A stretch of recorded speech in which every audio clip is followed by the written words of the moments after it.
All right, you got me? Yep, yep, we're good to go. There we go. So we got the commentary on here now.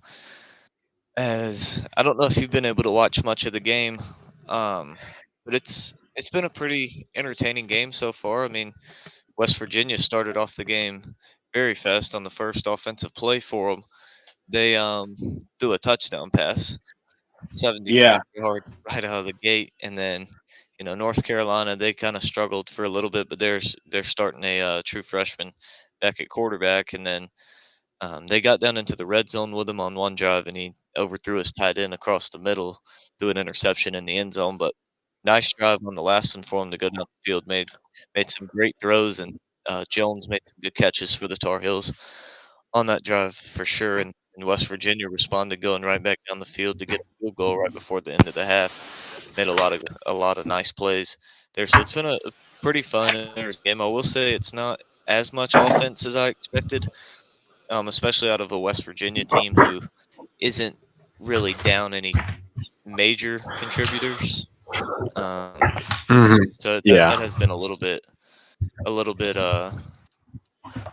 surprising is that especially West Virginia, but there just hasn't been as quite as much offense.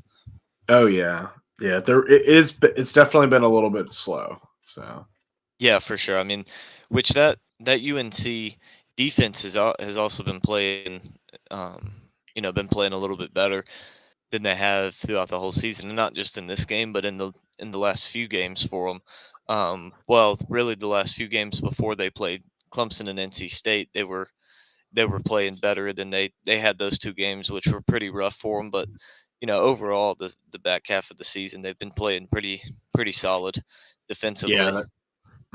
they really have. So you really look forward to tonight's schedule. You got Louisville and USC.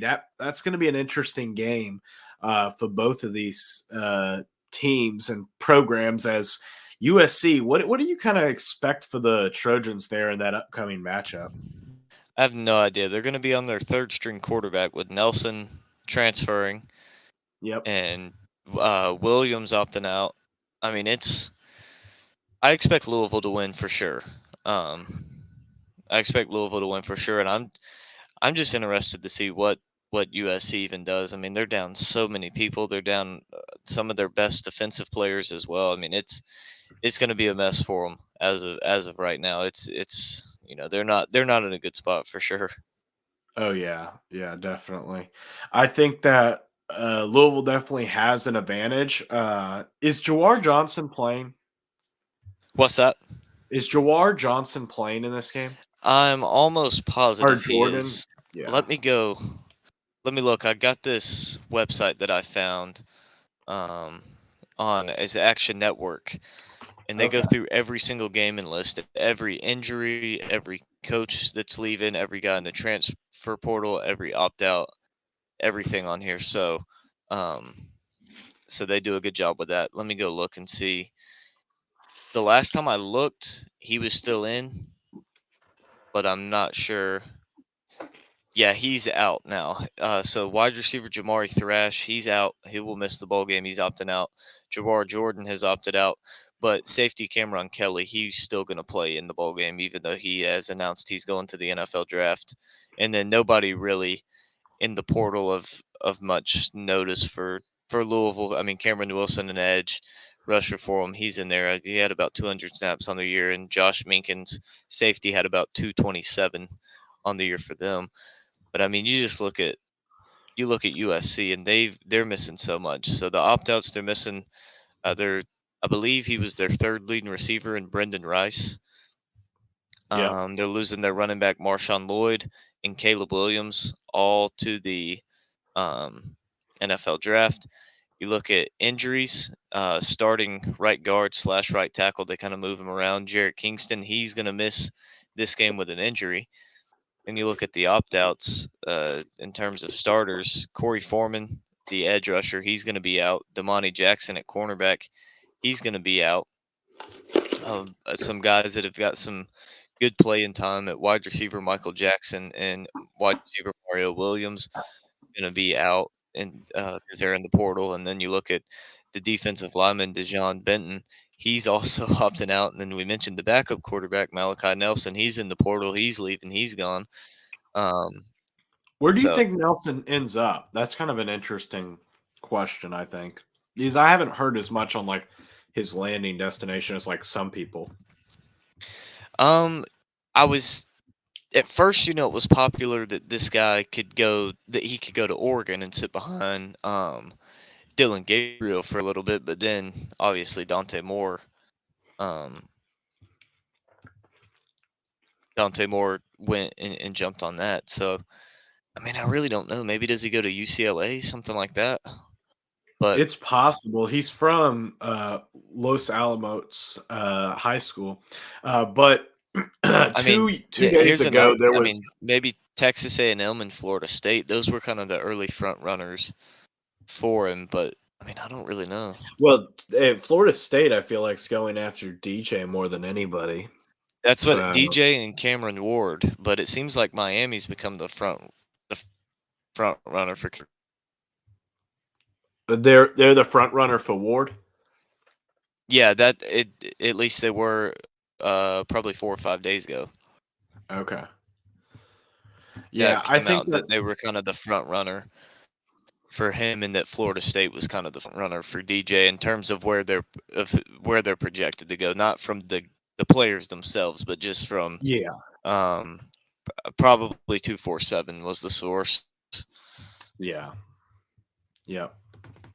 Um, if I had to guess, but I could see Dante Moore heading to somewhere, potentially like maybe even an LSU. Who'll be without Daniels. Maybe I mean, excuse me, I think Malachi Nelson heading to somewhere like LSU. I mean, maybe Ohio State. I don't know. Ohio State's in an interesting position because they are in a tough position because next year you're going to have an even tougher schedule and you're going to be put in a position where you're going to have a new quarterback one way or another. And I don't know if Devin Brown's the answer. Yeah, I just don't know if he is or not. As we are back with the North Carolina West Virginia game, and a big return here for North Carolina, going to set them up a nice field position here as they're going to take over at their own 40-yard line. A huge return there for the Tar Heels, and that sets them up 1st and 10 to start the third quarter here, down 17-10. Here, this is a big bowl game. I feel like for both of these programs, especially for Neil Brown. But I feel like Mac Brown, I believe this will be his 15th bowl win, put him pretty high up there on the list. Um, and just this could potentially be Mac Brown's final game. So, that's why Yeah. it's potentially a big game for him in this one. Well, I think if you're West Virginia and Neil Brown, the part of the problem when you're looking at this looking at their situation, not roster, but looking at the situation, is you're looking at a team that just they've played well this year, but outside of this year, they've kind of struggled.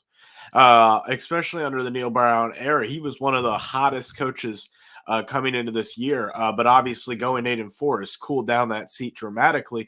But I think if he has a bad year next year, goes I don't know 4-8 or 3-9, like there's definitely still a possibility he gets fired. I don't think has Oh, for completely ruled himself for out. sure, and that's why this is a big game too. Because if you lose this one, you finish 8-5. Well, then that seat starts to get a little bit warmer for you again as they go to Hampton for the third time here in North Carolina, and he picks up about 5 yards again down to the 40-yard line of the Mountaineers. So North Carolina coming out pounding the ball heavy here with Hampton, and he kind of took an awkward land on his head. He'll go set out. I think that's just more fatigue though. It appears to be okay. But Yeah, yeah, again, like you said with Neil Brown, I mean, he was a guy who was, I mean, West Virginia fans wanted him fired in the middle of the season last year. yeah, hmm And yeah, so like for him to have this kind of season is huge, but he's still not safe by any means. Um he's still not safe for his position. No, Definitely not still at all. possible that he's fired next year if if things don't work out quite good. But I mean I think they got a good quarterback in Garrett Green. They seem like they have a good solid core of players, but I do think they lose a few pieces. I know they lose the big leader for them at least on the offensive line, and their center Zach Frazier. He's going to be probably the second or third center off the board in the NFL draft. But yeah, I mean he didn't opt out. He was injured, so he wasn't going to be playing in this game anyways. Um, but yeah, Yeah. so Well, you at it's least have. definitely a big game. Yeah, I really think that, like you said, this is really a defining moment for both of these programs, just because West Virginia, like obviously, neither team can get to that 10-win mark. Which the 10-win mark, I think, if Neil Brown got 10 wins, it would put him in a pretty safe position. But obviously, it doesn't get him to a 10-win mark. But I I think think the it's 10 wins could survive him a 5-7 year next year, but I don't think a 9-4 season this year can survive 5-7 next year. I think it could survive a decent 5 and 7. I think that there are certain 5 and 7s that he can survive, but if he goes 4 and 8 or worse, I think yeah. Well, let's just look at this. We'll look at West Virginia's schedule next year because I think they released it. One moment. Yeah, it should already Um, be out. so week 1, we'll go through this game by game. Week 1, we got Penn State at home. Ooh. That's going to be a good game. That's I mean, look at how good that one was. Not necessarily the good, but how competitive it was for a little bit in week 1. And and we really this didn't was a West expect it. Virginia team in week 1 that was projected to win like 3 games this year and weren't really finding their stride and their rhythm yet. Think Mhm. about that game next year, week 1. This is a team that's going to be coming off of a very good season that wasn't expected Yeah. in Morgantown. Garrett Green is pretty experienced at this point. Like that's going to be, Oh yeah. that's going to that's going to be a big game. Well, the bigger thing is this: at least West Virginia has an offensive capacity, and Yeah, yeah. like, to be honest, if I'm picking that game, I'm picking West Virginia. To be frank, like I it's think so at more. because they have an offensive pulse. It's at West Virginia in one of the Yeah. craziest environments in the country. And Penn State's losing a lot of defensive guys off like big stars, particularly Chop Robinson, the big guy, the big name on that defense. And um, they're losing some other guys as well, and that's going to be hard to really fix and figure out in week 1, Yep. Mhm. especially in that kind of environment against a team who's a pretty offense and has a very good quarterback in Garrett Green. I mean, there's a lot of schools that would like to have Garrett Green as their quarterback. Oh yeah. Um, So the next week they play University of Albany, and their famed mascot, the Great Danes, which I yeah. just think is one of the best college mascots you got out there. So I mean, right Um, now we got them at 2. Yep. Then they head to the road to play the Great Backyard Brawl against Pitt. I That mean, is, I think they win that game. yeah. This is where it gets interesting because it's the new Big 12. A road game at Arizona. I think that's a loss. Yeah, I think that one's a loss. One, just going that far across the country, and two, but it's one of those games where if Arizona was the team having to come across the country, I think they would lose. Yeah. I don't know. I like Arizona. They've really hit their stride under their They new have. They're leadership really with improving. Jed Fish, but yeah. Yeah, they're really Oh, improving. yeah. Well, it looks like the Notre Dame Army game is going to be official. Syracuse at Army was canceled. And a one-handed interception from West Virginia running it back to the 45 of West Virginia. What a play there. Sorry to interrupt you, but what a huge pick there for the Wow. Mountaineers. That is just momentum changing, especially in a game like this. If you can get points off this, make it a two-possession ball game. I'm not going to say it's out of reach because it definitely wouldn't be, but it changes momentum tremendously. And a one-handed interception like that. it by a was defensive lineman. yeah, yeah. You don't expect that every day, especially in a three No, three five system. no, yeah. I mean, man, what a play from Bradley there to set West Virginia up 1st and 10, uh, almost at midfield. I mean, that is just Yeah, what a play. I mean, in North Carolina was driving, looking like they were going to go down and tie it up, but yeah. That really easily could be a 14-point swing. oh, 100%, yeah. Because like I said, I mean, North Carolina, that they hadn't, they were giving me no reason to believe that they weren't going to go down the field and tie the game up. But Yep, yep. is So the defense kind of standing up for North Carolina here? They gave up 3 yards on 1st down, and now they get a tackle for loss here on 3rd down. That would be huge for North Carolina, though, if they're able to, um, if they're able to come out here and get a stop. on that first play, I'm surprised they didn't give him a roughing the passer or a late hit just because of all the penalties that have been called earlier today. Oh yeah, that was a big hit, and I was surprised that it obviously it wasn't, but the first hit as that pass is going to be incomplete, and West Virginia's going to have to punt. So big stand there from the North Carolina defense. But that hit on Garrett Green whenever he slid early in the game, I believe it might have been on I think their second drive, and Yeah, North Carolina guy hit him. Obviously, it wasn't a targeting, but I was surprised that they didn't throw that originally on the field. Usually, we see them do that. yeah.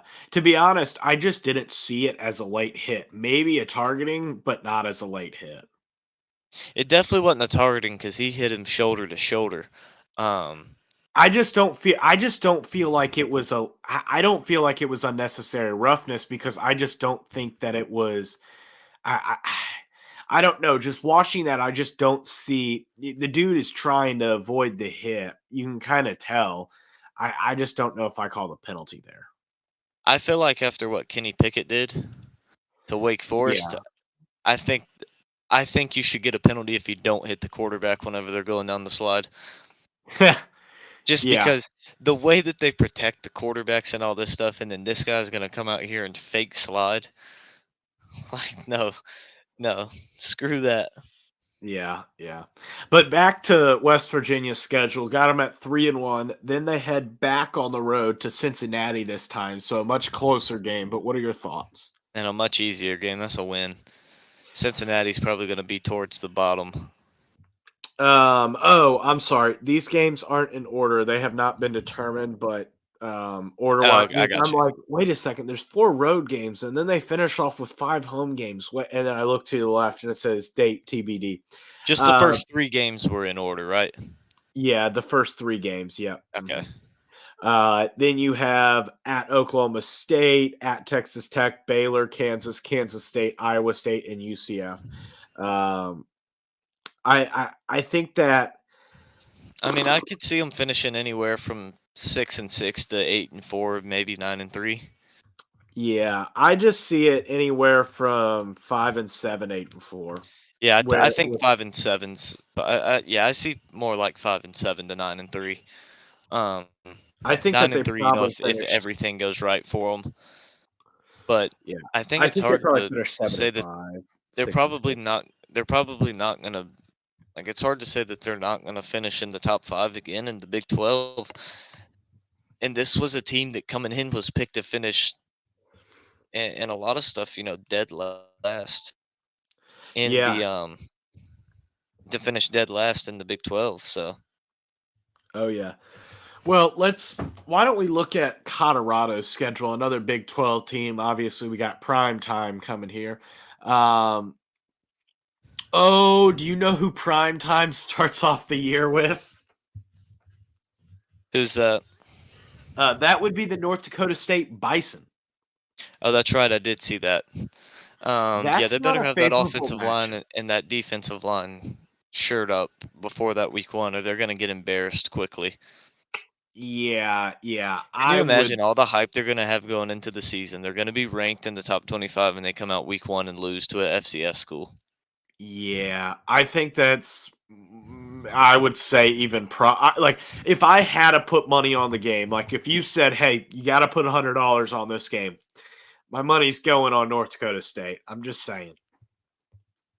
I think the Bison are in a much better position than Colorado is, and I don't think that North Dakota State's a more talented team at the skill position players, but at the lines, I just see it as a better team, and I think they're a better coach team too.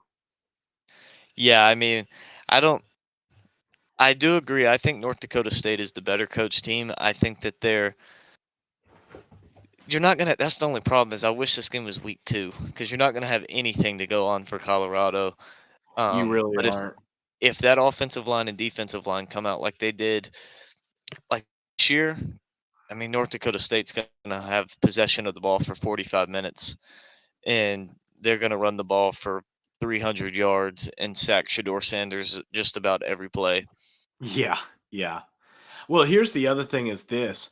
You go into week 2, and like I will say this, at least Dion has a schedule, but man, Dion has a schedule. Then week 2, you have at Nebraska, and Matt Rule ain't playing around anymore here. We got Dylan Mm-mm. Raiola at quarterback, and that is this just looks like a season because let me go through the rest of it. Then you have at Colorado State, and we know how that went last time. Mike Norvell ain't playing around either. Then you have at Arizona, a Utah game, a Baylor game, a Oklahoma State game, Well, a Kansas State game, a Cincinnati game, and at Kansas and at Texas Tech and at UCF. And when looking at this schedule, I don't see any easy wins other than maybe Cincinnati and maybe like Baylor. I don't know. yeah, it's What are gonna your be. I'm still not very high on. I'm still not very high on anything Colorado. I mean, they've got some talented players for sure, but I mean, you still can't trust them. You Yeah, still can't yeah, trust them. I mean, they haven't shown they haven't shown anything. yeah, They haven't shown any. I mean, they won their first 3 games. They beat a pathetic TCU team, a Nebraska team that can't win a close game and hasn't been able to for the last 10 years. And they beat a Colorado State team that honestly handed them the game at least 4 times. yeah. To be fair, Colorado did give away a game against Stanford in the same manner. Sort of, but I mean like with Colorado State with the personal fouls and stuff. Oh Um yeah, yeah. like not Well, Colorado also to going up be there and fair, messing up. one of those personal fouls did help them in knocking out Travis It Hunter. Yeah, they did eliminate Colorado's best not just offensive player but defensive player as well. It did help. But I mean, still, in that environment with the hype Colorado had and the so-called talent that they had and all these players and stuff that they had out there, that it shouldn't have even been close to begin with. Yeah, well, you're looking at a Colorado State team that didn't even make a bowl game. They went 5-7, 3-5 in the conference, and finished fourth to last. Yeah, exactly. So, did you see what West Virginia just did? Yep, jumped off sides You on the idiots! punt, and then what I a throw and catch there to I don't McCullum. know how I don't know how you do that. Like Neil Brown, if I'm Neil Brown, I am losing it on the sidelines because you can't give them a whole nother possession. Like that's terrible. That is just terrible. Yeah, So that I mean, you can't do and a nice pass breakup there for the Mountaineers. yeah, if you I'm want trying to any see shot what at I'm trying to see what yard they're on. They're on the 42 I'm or a couple of 43. plays behind you, so you're gonna Okay. have a more Um, updated yard marker than I am. well, wherever they just were, they're moving back 5 yards for an ineligible receiver down the field. Yep. Yep. I hate this graphic on ESPN with West Virginia being yellow. It makes me think there's a flag on every single play. Yeah. Yeah. Yeah, they were at the 43, so they're gonna be back to the 38 now and have a 1st and 15. Yeah. Yep. It's definitely going to be interesting to see. But I know this isn't college football related, but it definitely is related overall. What do you think about the Bears and this kind of Justin Fields experiment? Um, I'm trying to think of who I'm trying to compare him to. I don't know if there really is a comparison. Like I I just thought. mean I just mean in the situation because I feel like he's the guy, but I feel like you can't expect him to do much with what you have around him. I mean, that's great. You get him DJ Moore, he still has no receivers. Yeah. Well, you I mean, not receivers. He still has no offensive lineman. Um, true. he still doesn't have much of a running game other than himself. Yeah, I just don't. I don't know The defense how. still Well, isn't. I think the running game is completely due to the fact that you don't have an offensive line, in my opinion. I think Khalil Yeah, Herbert yeah, and yeah. That's what I Roshan. was saying. Yeah, go ahead. No, yeah, I completely agree that you have good running backs, but I mean, without the offensive line blocking for him and having the run game like that, just makes it impossible for him to do anything. Mooney's inconsistent. I mean, the only Mooney is consistent target he terrible at has week one. week in and week out is DJ Moore. And Yeah. when To you be have fair, it's a top level wide receiver. oh, it is, but that's not enough when you have an offensive lineman who can't block for you, who Yeah. who can't block for a run game or much of anything. Like that makes it so hard to really do anything. Yeah. Well, here's the thing that I would say is this, like the problem that I have with this Eberflus team is let's say best case scenario, you win the next two games. You barely miss the postseason by a game. And that's best case scenario, but I think it's fair to say you win one of the next two games. Excuse me. Um, Probably winning the Falcons game, but maybe you can beat the Packers too. Um, You're not though beating the that Packers in Lambeau. I don't That's know. that one's not gonna Here's the happen. problem: is I don't trust the Packers just as much as I don't trust the Bears. I would trust the Packers more than the Bears, considering the Packers are going to be at home. Yeah, but the Packers, here's the problem: is this the Packers don't have the explosive capabilities that the Bears have, and the No, but Bears the Packers defense have a isn't that. consistent run game. Yeah, The but the Bears have Bears. nothing consistent offensively. Yeah, but here's the thing: is this Lincoln? The Bears are better in two. They're better explosively. They're better when it comes to explosiveness, when it comes to offense, and they have a better defense.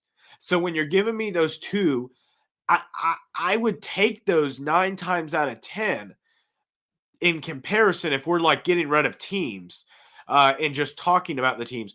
But then the problem that I find is this, which is the simple fact that when you're looking at the Bears, you're looking at an Eberflus guy that just consistently finds ways to lose ball games. Um, that's my issue. Is that I do think that the Bears will be able to compete for a long time, um, but I don't know. What are your final thoughts before you gotta go?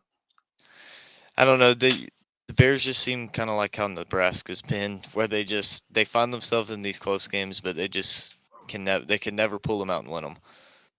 Yeah, well, I think that when it comes to like the Bears, the biggest thing that I'm looking at is a team that just they got the pieces. They got the pieces. This is a team that if they put it together and won the 3 games that they should have won, this team is competing for a division title and competing for a top 3 spot in the NFC. but it's like it is just so frustrating to watch this team just spoil away games like the They're just not Broncos. they're just not experienced enough yet, and just not quite there yet. But Yeah, I don't know, but I'll talk for a little bit, and we will see you back after you're done with your break. all right, sounds good. I might catch you for the fourth quarter. And you have the graphic and everything open, right? Yep, we're all All right. set. Well, you can keep running that. I believe West Virginia got an interception. I Oh, know there's a flag. I didn't quite catch the flag. I So I I'm guess on a you have to. commercial break, so I'll Yeah, I catch am it too. You'll have to after. update it when it comes back. But yeah, we'll see you guys later tonight for sure. We'll have A&M and Oklahoma State coming up. Okay. All Well, right. Well, I'll guys, see you then. yeah. Well, we are now flying solo here for the remainder, or well, at least for a majority of the remainder of this game. But we will have some coverage throughout it. We will be taking breaks, mostly due to the simple fact that I will have a hard time carrying on the coverage all by myself. But it would be appreciative if you guys can leave comments in the comment section to have a little discussion here with questions and stuff like that. Um, uh, but yeah, so let's see here. One moment here as I add this.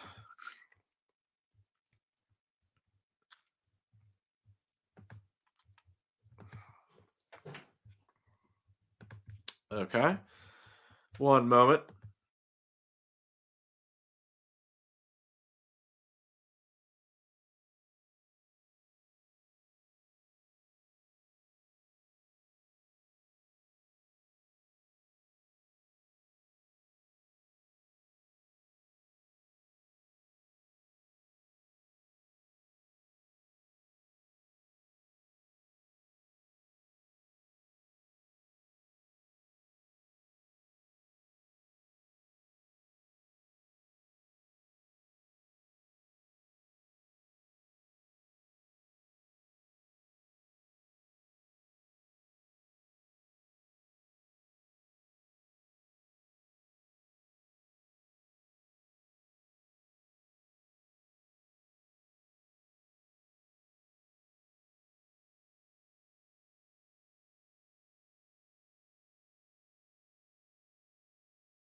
Okay, we are back here with our coverage. Let me move around some of the graphics for this as we get into this coverage. So West Virginia with the first down carry, as you really have a big game here for both teams with Garrett Green pushing down the field at the 41-yard line as he moves around, finds his man all the way down to the 19-yard line. It's going to be 1st and 10 at their 19-yard line for them as you have that. Let me see here. I'm trying to get this to where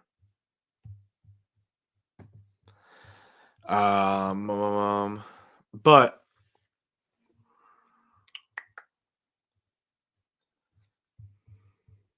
so see here. One moment, I'm going to get this.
Okay, we are back here with our coverage of the West Virginia North Carolina Mayo Bowl, as we are having a little bit of technical difficulties, as you can tell. So, second and or no, this is third down here for the Tar Heels. So we are transitioning through the graphic here.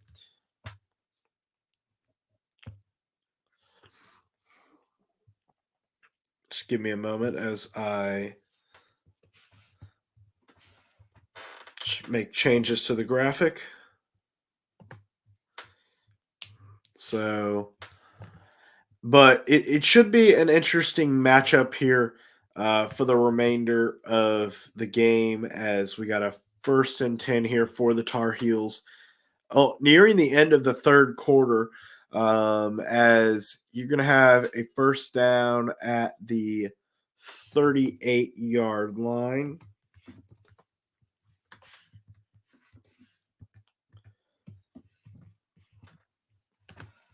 So definitely have a game worth watching here,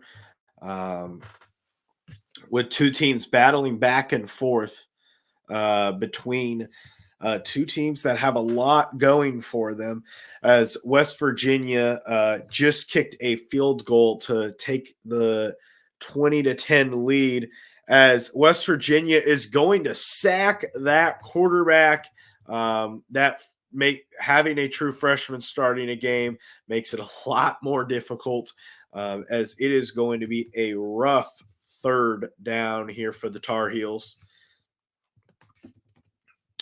Third and just about forever, as you got, let's see what it is. It's going to be the end of the third quarter as we will take our coverage into the fourth quarter. Make sure you guys stick around for some fourth quarter coverage of this North Carolina, West Virginia Dukes Mayo Bowl Classic.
Thank you, everyone, for joining. Make sure that you guys hit the subscribe button down below, as we will be streaming all of the big bowl games coming up, all the New Year's Six Bowl, as well as the playoff games, as we have some magnificent matchups between Washington and Texas and Alabama and Michigan.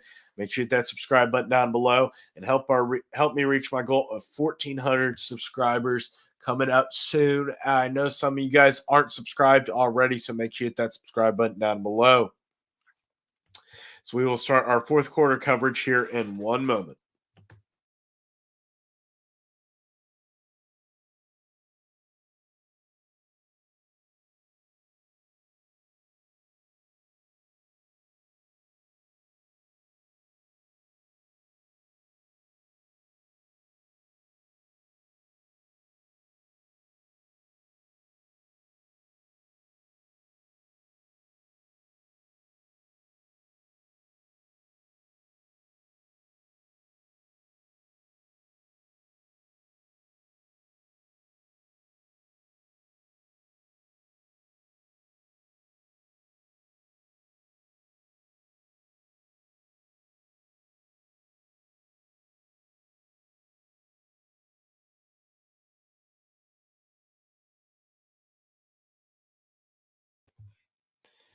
And we are back here once again with our fourth quarter coverage of this classic bowl game. 3rd and 13 here for the Tar Heels, as you have a drop back there.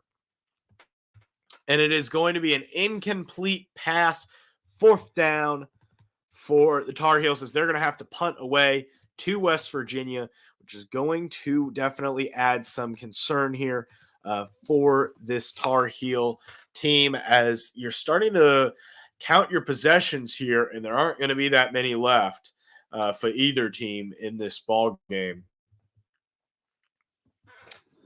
So we got the punter back at his own 20-yard line. West Virginia did jump off sides on the last one, giving them an extra drive. I expect it to be no jumping off sides this time, which they did not. A little bit of an awkward punt there. Going to be caught at the 20-yard line, and he's going to be tackled down at his own 23-yard line, looking for possession there.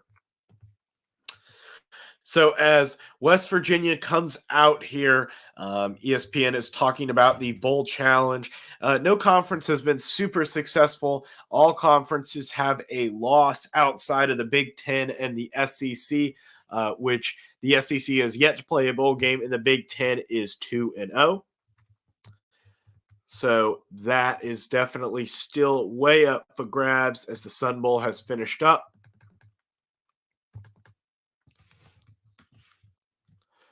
First and 10 here for the Mountaineers, as Garrett Green's going to go up. Oh, he's at the 50, 45, 40, 35, 20, 25, 10, all the way down to the 15-yard line. Going to be first and 10 for the Mountaineers, way inside of North Carolina territory, as he just moved through that defense like it was nothing, like a hot knife through butter, as Green is way inside of North Carolina territory. First and 10 here for the Mountaineers, as they are moving the ball down at the 30-yard line. My bad.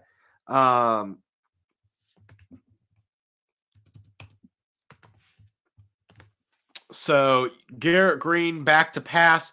Has his tight end open, who hurdles a man and gets all the way down inside the 10-yard line into the red zone, down at the 6-yard line. Going to be first and goal here for the Mountaineers.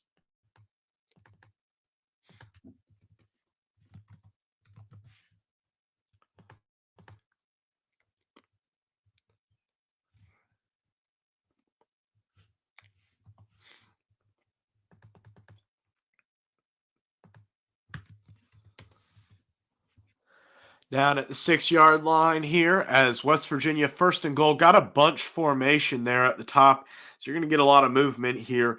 Going into a big package, has a man in motion here. Got a fumble as Garrett Green is going to get back on top of it, but looked like there was just a little bit too much going on.